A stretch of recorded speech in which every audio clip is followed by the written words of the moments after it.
నమస్తే తెలుగు న్యూస్ కి స్వాగతం. నేను రూపానాథళ్ళ. ఈరోజు మనతో పాటు స్టూడియోలో జనసేన రాష్ట్ర అధికార ప్రతినిధి వివేక్ గారు ఉన్నారు. వారితో మాట్లాడదాం. సార్ నమస్కారం. నమస్తే మేడం. విజయసాయి రెడ్డి ట్వీట్ చూసారా మీరు? పవన్ కళ్యాణ్ ఏమో పవన్ కళ్యాణ్ గారిని పొగిడారు, చంద్రబాబు నాయుడు గారిని ఏమో విమర్శించారు. అంటే దీని ఆంతర్యం మాకు అర్థం కావట్లేదు, చాలా ఆలోచనలు వచ్చేస్తున్నాయి. మీకేమనిపించిందో చెప్పండి సార్. యాక్చువల్గా ఒకప్పుడు ఈయన గురించి మాట్లాడితే గత 5 ఏళ్ల పాటు పెళ్ళిళ్ళ విషయంలో హేళన చేసిన వ్యక్తి, తర్వాత రాజకీయంగా నీ పార్టీ ఎంతకాలం ఉంటుంది అన్న వ్యక్తి, రేపు ఎల్లుండో మూసేస్తావన్న వ్యక్తి, వ్యక్తిగత విమర్శలు చేసిన వ్యక్తి, రాజకీయంగా చాలా చీప్గా పావలా అంటూ కూడా కొన్నిసార్లు సంబోధించాడు. అవన్నీ మేము మర్చిపోలేదు. ఫస్ట్ పాయింట్, ఇది ఒక కోణం. ఆయన ఎంత మమ్మల్ని ప్యాంపర్ చేయాలని చూసినా, లేకపోతే మా దగ్గర నుంచి ఒకవేళ మా దగ్గరికి రావాలనుకుంటూ ఏమన్నా ప్లాన్ వేసుకొని అనుకున్నా, లేకపోతే గత 5 ఏళ్ల పాటు జరిగిన దోపిడీకి నాకు జగన్ రెడ్డి గారికి ఏం సంబంధం లేదనే కోణంలో చెప్పాలనుకుంటున్నాడో. సో 2-3 కోణాలు ఉన్నాయి. ఇంకొక 2-3 కోణాలు కూడా ఇవ్వగలను నేను. కానీ ఎన్ని చేసినా, ఎంత ప్యాంపర్ చేసి ఎంత కాళ్ళు పట్టుకోవాలని చూసినా, గత 5 ఏళ్ల పాటు చేసిన అక్రమాలకు మాకు ప్రజలు ఇచ్చిన 164 మ్యాండేట్కి ఖచ్చితంగా ఎవరైనా సరే పనిషబుల్, అందులో డౌట్ లేదు. ఈయన 67 అనుకుంటా ఏజ్, చంద్రబాబు గారు 75. ఈయన ఏమంటున్నారు, బాబు గారు ఓల్డ్ అయిపోయారు అని అంటున్నారు. ఈయన 67 ఏజ్కి ఒకసారి ఈరోజు ఫోటో చూడండి ఆయన ఎలా ఉన్నాడు. ఈరోజు మీడియాతో మాట్లాడుతున్నారు. ఒకసారి బాబు గారి ఫోటో పక్కన పెట్టుకుని చూడండి. ఈయన నడిచే విధానం చూడండి, బాబు గారు 75 ఇయర్స్లో ఎలా నడుస్తున్నారు చూడండి. ఎవరు ఓల్డ్, ఎవరు రాష్ట్రంలో ఎలాగ పనిచేస్తున్నారు, లేకపోతే ఎంత యంగ్గా ఉన్నారు. యంగ్ అని అసలు యంగ్ ఓల్డ్ అనే సబ్జెక్టే వద్దు, అవసరం కూడా లేదు. ప్రజలు కూటమి ప్రభుత్వంలో చంద్రబాబు గారి నాయకత్వంలో పనిచేయడానికి 164 మ్యాండేట్ ఇచ్చేశారు. వీళ్ళకి 11 కూడా ఇచ్చి ప్రతిపక్షం కూడా లేకుండా పక్కన పెట్టేశారు. వీళ్ళు నోవే క్వశ్చన్ టు, అంటే మీరు ఇలా ఉండండి అలా ఉండండి, లేకపోతే వీళ్ళు మాకు గైడ్ చేసేయడానికి, మా పార్టీ లేకపోతే మా ప్రభుత్వంలో ఏం చేయాలని చెప్పడానికి వీళ్ళకి నోవే రైట్. బికాజ్ వీళ్ళ యాటిట్యూడ్ గత 5 ఏళ్ల పాటు మేము ఏమి చెప్పినా కనీసం మమ్మల్ని మిత్రపక్షాలుగా, లేకపోతే ప్రతిపక్షాలుగా, లేకపోతే ఒక అఖిలపక్షంగా తీసుకెళ్ళమని ఎన్నో అంశాలకు, స్టీల్ ప్లాంట్ కావచ్చు, రాష్ట్రానికి సంబంధించిన హక్కుల విషయంలో పక్క రాష్ట్రాలతో సంబంధించిన ఏం అడిగినా కూడా మమ్మల్ని అసలు కన్సిడర్ చేయలేదు. వీళ్ళు ఈరోజు ఎలా అడుగుతారు? వీళ్ళు డిప్యూటీ సీఎం అయ్యారు కదా మరి. అదే చెప్తున్నాను, వాళ్ళు చేసిన అక్రమ దోపిడీకి సంబంధించి బయటపడకుండా ఉండడానికి ఏమంటారు, 2 చేతులు దండం పెట్టి అడగలేక, అడుక్కోలేక ఈ విధమైన ఇంకొక దారిలో వచ్చి ఏమైనా కళ్యాణ్ గారిని గొప్పగా కీర్తిస్తూ, అంటే కూటమిలో ఏ విధంగా అయినా చిచ్చు పెట్టాలనే కోణం ఇంకోటి ఉంది అంతర్లీనంగా. ఇలా మాట్లాడడం వల్ల ఆయనకి ఏమన్నా ఆశ కలిగి కళ్యాణ్ గారు, లేకపోతే విడిపోయి వేరుగా అయితే వీళ్ళ పంట పండుతుంది. వీళ్ళు అదే కదా కోరుకున్నది 19లో. సో వాళ్ళు గెలిచింది కూడా అందుకే. సో ఇలాగా విభేదాలు సృష్టించాలనే కోణం కూడా ఒకటి ఉంది. అది మాకు అంత అర్థం కాలేదని అనుకుంటున్నాడు. ఇలా 3-4 కోణాలు ఉన్నాయి. ఏ కోణాన్ని కూడా కానివ్వము. ఆయన ఎంత కాళ్ళ మీద పడ్డా, లేకపోతే ఎంత రెచ్చగొట్టినా, లేకపోతే ఎంత దగ్గరికి రావాలని ట్రై చేసినా దగ్గరికి రానివ్వము. వాళ్ళ అక్రమ దోపిడీలకు సంబంధించింది బయటికి తీస్తాం. అందులో undoubtedly no way question. Seize the ship అనగానే ఒక్కొక్కరికి చెమటలు పట్టి షివరింగ్ వచ్చి ఇలాంటి పొగడ్తల ట్వీట్లకు దిగుతున్నారు అనుకోవచ్చేమో. అంటే ఒకటని కాదు, కింద నెల్లూరు నుంచి ఆయన మొదలు పెడితే వైజాగ్, శ్రీకాకుళం వరకు కూడా ఆయన చేసిన దందాలకు సంబంధించినది, దౌర్జన్యాలకు సంబంధించి, సాక్షాత్తు వాళ్ళ కూతురుకి ఇప్పించుకున్న స్థలాలకు సంబంధించిన ఋషికొండలో అంటే హైకోర్టు ఆపింది కాబట్టి సరిపోయింది. సో ఇలాంటివన్నీ గత 5 ఏళ్ల పాటు వాళ్ళు విచ్చలవిడిగా ప్రభుత్వం మాది, అధికార యంత్రాంగం మా కింద ఉంటుంది, క్వశ్చన్ చేయడానికి అసలు ప్రతిపక్షాలకు రైటే లేదు, లేకపోతే వాళ్ళని మేము కన్సిడరమే చేయము అనే కోణంలో వాళ్ళు చేసిన 5 ఏళ్ల పాటు పరిపాలనలో సీజ్ ద షిప్ అనే విషయంలో చాలా చిన్న విషయం. వాళ్ళు చేసిన అక్రమ రవాణా బియ్యంకి సంబంధించినది. యాక్చువల్గా మనకు ఇంకా బలమైన చట్టాలు రాష్ట్రానికి కొన్ని దఖలు పడకపోగా ఆ కేంద్ర ప్రభుత్వంతో డిపెండెన్స్, అంటే పోర్టుకు సంబంధించి మనకు ఎక్కువ సీషోర్ ఉంది, 974 కిలోమీటర్స్ ఉంది ఆంధ్రప్రదేశ్కి. సో అక్కడ జరుగుతున్న అక్రమ రవాణాకు సంబంధించినది మనకు కొన్ని అధికారాలు కేటాయిస్తే, అంటే రాష్ట్ర మంత్రివర్గానికి కూడా మేము దాని మీద మరింత తరోగా ఇలాంటి అక్రమ రవాణాకు జరగకోకుండా కాపాడగలము.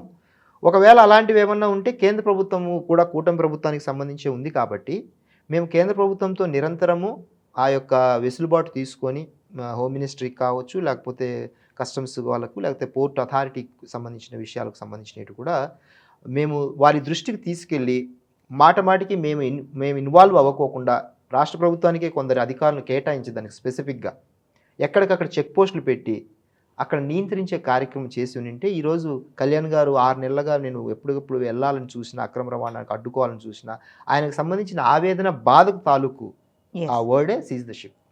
దాని వెనకాల మనం ఏం చూడాలంటే ఆయన ఎంత రగిలిపోయారు, ఎంత బాధపడ్డారు, ప్రజలకు ఇంత అక్రమ రవాణా, ఇంత డబ్బు, ప్రజల డబ్బు పోతోంది, నీళ్లపాలు వేరే దేశాలకు వెళ్తోంది, అట్ ది సేమ్ టైం అక్కడ రైస్ వెళ్తోంది, మనకు నేరుగా ఏమొస్తుందంటే డ్రగ్స్ వస్తున్నాయి. వెళ్ళేది రైస్ వెళ్తుంది, వచ్చేది డ్రగ్స్. రెండు డేంజరస్సే. మన ప్రజల డబ్బు 43,000 కోట్ల సంవత్సరానికి 1,000 కోట్ల డబ్బు అక్కడ వెళ్ళిపోతుంది, డంప్ అవ్వడం మాత్రం మనకు డ్రగ్స్ వస్తున్నాయి. సో ఈ రెండు చాలా డేంజరస్ విషయాలు. సో ఆ ఆవేదన, ఆ బాధతో ఆ సీజ్ ద షిప్ అనే అంటే చాలా మందికి అది ఒక డైలాగ్ అని కాదు, రోమాలు నిక్కబొడిచేలాగా వచ్చిన పదం కావచ్చు, కానీ దాని వెనకాల చాలా ఆవేదన ఉంది. మనకు అధికారాలు ఉంటే నిజంగా ఇంకా మరింతగా. కానీ అసలు ఎవరన్నా అధికారులు ఒక డెసిషన్ తీసుకోవాలంటే 100 సార్లు ఆలోచించి అటు ఇటు అన్ని డిస్కషన్స్ పెట్టి కొన్ని నెలల వ్యవధి తీసుకొని అప్పుడు డెసిషన్ తీసుకుంటారు. కానీ కళ్యాణ్ గారు ఇలా అంటే అది అసలు చెప్పలేము, ఎంత వెయిట్ ఉందంటే ఆ వర్డ్. అదే అంటే ఎప్పుడు ఆ వెయిట్ వస్తుంది తెలుసా, మనకు నిజంగా ప్రజలకు నిజంగా ఏదో చెయ్యాలి, వీళ్ళ బాధని మనం అడ్రస్ చేయాలి, ఇది జనం జొమ్ములు, జనాలకి తిరిగి అప్పజింపాలి అనే పెయిన్ ఉన్న వాళ్ళకి ఆ మాట వస్తుంది. రైట్. సో ఆ విషయంలో కళ్యాణ్ గారు తప్పకుండా ఇది ఈ రోజుతో అయిపోదు నాకు తెలిసి. డెఫినెట్గా దీని మీద మరింతగా కేంద్ర ప్రభుత్వం ద్వారా తీసుకుంటాము చర్యలు. అలాగే రాష్ట్ర ప్రభుత్వం ద్వారా తీసుకోవాల్సిన అక్రమ రవాణా ఎక్కడికక్కడ ఇప్పుడు సిఐడి కేసులు పెట్టడము, అలాగే ఈసారి మానిటరింగ్ మరింత స్ట్రిక్ట్గా ఉంటుంది. ఎంఆర్ఓస్ కూడా స్ట్రిక్ట్ ఇన్స్ట్రక్షన్స్ ఇచ్చారు. పౌర సరఫరాల శాఖ మంత్రిగా నాదెండ్ల మనోహర్ గారు కూడా ఇచ్చారు. ఎక్కడికక్కడ ఈసారి పట్టుకుంటే మాత్రం ఇమీడియట్గా కేసులు, అలాగే శిక్షలు కూడా పెంచేలాగున సెక్షన్స్ కూడా కొంచెము స్ట్రెంగ్తన్ చేసే విధంగా పెట్టి లోపలేస్తే, అలాగే వాళ్ళను నిరూపిస్తే ఇంకెప్పుడు అలాంటి పనులు చేయకోకుండా ప్రజల డబ్బు ప్రజలకు బాధ్యతగా మరింతగా సక్రమంగా ఖర్చు పెట్టేలాగా కూటమి ప్రభుత్వం చర్యలు తీసుకుంటుంది. కళ్యాణ్ గారు రాష్ట్రాన్ని వదిలి కేంద్రానికి వెళ్ళబోతున్నారు అన్న రూమర్స్ చుట్టుముట్టేస్తున్నాయి. సో అంటే దీనికి రీజన్ ఆయన కేంద్ర మంత్రులు 5-6 క్యాబినెట్ మొత్తాన్ని ఏకంగా చుట్టుపెట్టేశారు. అండ్ ఆయన అక్కడ ఉండగానే ఫండ్స్ కూడా రిలీజ్ అయ్యాయి. ఈ వెయిట్ ఏంటి, దీనికి కొంచెం క్లారిటీ ఇవ్వండి. కూటమి ప్రభుత్వం 3 పార్టీలు కలవడానికి ముఖ్య కారకులు ఆయనే. ఈరోజు కేంద్రంలో అధికారం ఉండడానికి మైనారిటీ గవర్నమెంట్ ఎప్పుడు నితీష్ గారు and TDP and Janasena BJP లేకుండా ఇక్కడ మన రాష్ట్రంలో ఈ 2 చోట్ల 2 రాష్ట్రాలు లేకపోతే బీజేపీ అలోన్గా గవర్నమెంట్ ఫామ్ చేయలేదు, ఎన్డీఏ. సో నితీష్ కుమార్ గారు మద్దతు ఇచ్చినా కూడా ఈ కూటమి గవర్నమెంట్ లేకపోతే మైనారిటీ గవర్నమెంట్. ఈ కూటమి ఎలా కలపడానికి ప్రధాన కారకులు ఎవరు? Is the only person. అందుకే ఆ కూటమి గెలుపుకి కేంద్రంలో ఈరోజు అధికారంలో ఉండడానికి కూడా ప్రధానమైన కారణము వ్యక్తి ఆయనే. సో ఆ విషయంలో మోడీ గారు అర్థమైపోయి ఆ రోజు పార్లమెంటు సంబంధించిన పార్లమెంటు పక్ష సమావేశంలో ఈజ్ ఏ ఆందే తుఫానీనా అని సంబోధించారు. ఎందుకంటే ఆయనకు తెలుసు దట్టు మొదటి నుంచి కూడా ఆయన ప్రజల పట్ల కమిట్మెంట్గా ఏదైనా సమస్యలు వచ్చినప్పుడు తన పరాభేదం లేకుండా ఆ రోజు మోడీ గారితో ఆయన ప్రధానమంత్రి కావాలని కోరుకున్నది 2014లో ఆయనే. కానీ రాష్ట్రానికి అన్యాయం జరిగినప్పుడు తిరగబడింది ఆయనే.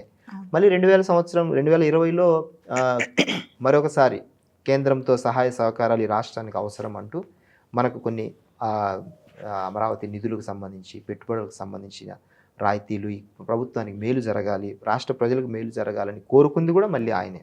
అంటే టువర్డ్స్ ప్రజలకి ఆయన ఎంతవరకైనా వెళ్తారు, ఎంతకైనా తగ్గుతారు అనేది నేను చెప్పదలుచుకున్నాను. సో ఆ కోణంలో ఇప్పుడు కూటమి గవర్నమెంట్లో ఆయన ప్రధాన భూమిక పోషిస్తూనే ఒక పక్క మహారాష్ట్ర లైక్ ఎన్నికలకు ప్రచారానికి వెళ్ళినప్పుడు కూడా ఆయన ఆదరించినప్పుడు ఆయా ప్రాంతాల్లో ఆయన గెలుపుకు, ఆయన అభ్యర్థుల గెలుపుకు ప్రచారం చేసిన తీరుకి ప్రజలు స్పందించిన దానికి, గెలిపించిన విధానానికి కూడా సో కేంద్ర ప్రభుత్వానికి ఒక అవగాహన వచ్చేసింది.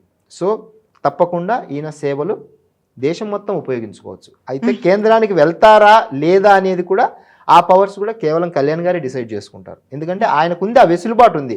కేంద్రం ఆయన కళ్యాణ్ గారు అడిగితే కేంద్రం నో చెప్పే ఛాన్సే లేదు ఏ విషయంలో అయినా సరే.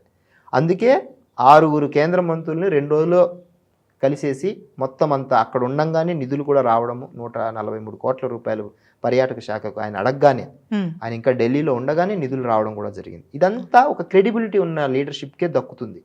గత ప్రభుత్వ పాలనలో కేవలం వెళ్ళడము, వెంకటేశ్వర స్వామి విగ్రహం ఇవ్వడము, నమస్కారం పెట్టడము, రావడము, ఏం జరిగిందో కూడా ఇప్పుడు చెప్పిన వాళ్ళు కాదు. కేంద్ర ప్రభుత్వం దగ్గర కేంద్ర క్యాబినెట్ మినిస్టర్ల దగ్గర వెళ్ళినప్పుడు కళ్యాణ్ గారు ఏ మినిస్టర్తో ఏమేమి మాట్లాడారు, అక్కడనే బయటకు వచ్చి వాయిస్ ఇచ్చారు. సో ఏంటి అర్థం అంటే మనం ఎంత ట్రాన్స్పరెన్సీగా ఉన్నాము, అక్కడ ఏం చర్చలు జరిగాయి, మంత్రులు ఏం సమాధానం చెప్పారు అనేది ప్రజలకు అకౌంటబిలిటీ ఇవ్వాలి. అది ఆయన ఆలోచన విధానం. ఎందుకు అకౌంటబిలిటీ అంటే ప్రజలు మనం నమ్మి గెలిపించారు, వాళ్ళ సొమ్ములు మనం తింటున్నాము, అది బాధ్యత, అది జవాబుదారీతనం. కాబట్టి అంత నాయకత్వాన్ని కేంద్ర ప్రభుత్వం కావచ్చు, లేకపోతే రాష్ట్రంలో ఉన్న ప్రజలు కావచ్చు, కూటమి ప్రభుత్వంలో ప్రతి ఒక్కరూ గౌరవిస్తున్నారు. కేంద్రానికి వెళ్తారు, మంత్రి తీసుకుంటారు అనేది నాకు తెలిసి జరగదు. బికాస్ ఆయన రాష్ట్రం పట్ల చాలా కన్సర్న్తో ఉన్నారు. ఈ రాష్ట్రాన్ని ఒడ్డును వెయ్యాలి, రాష్ట్రంలో జరిగిన 5 ఏళ్ల పాలన విధ్వంసాన్ని తిరిగి గాడిలో పెట్టాలంటే అటు చంద్రబాబు గారు అండ్ కళ్యాణ్ గారు 2 జోడెద్దుల్లాగా అభివృద్ధి సంక్షేమాన్ని తీసుకువెళ్తూ ప్రజలకు ఒక భరోసా, నమ్మకాన్ని, రక్షణను కల్పించాలనే నిశ్చయంతో ముందుకు వెళ్తున్నారు. ఒకవేళ వెళ్ళాలని అనేది నాకు తెలిసి స్పెక్యులేషన్స్ అవి. పూర్తిగా వెళ్ళాలని అనుకుంటే కూడా, ఆయన కోరుకుంటే మోడీ గారు కాదన్నారు. సో అది ఆ నమ్మకాన్ని అయితే మాకుంది. సో చాలా రూమర్స్కి మీరు క్లారిటీ ఇచ్చేశారు, మాకు క్లారిటీ వచ్చింది. Thank you. Right sir, thank you. నమస్తే.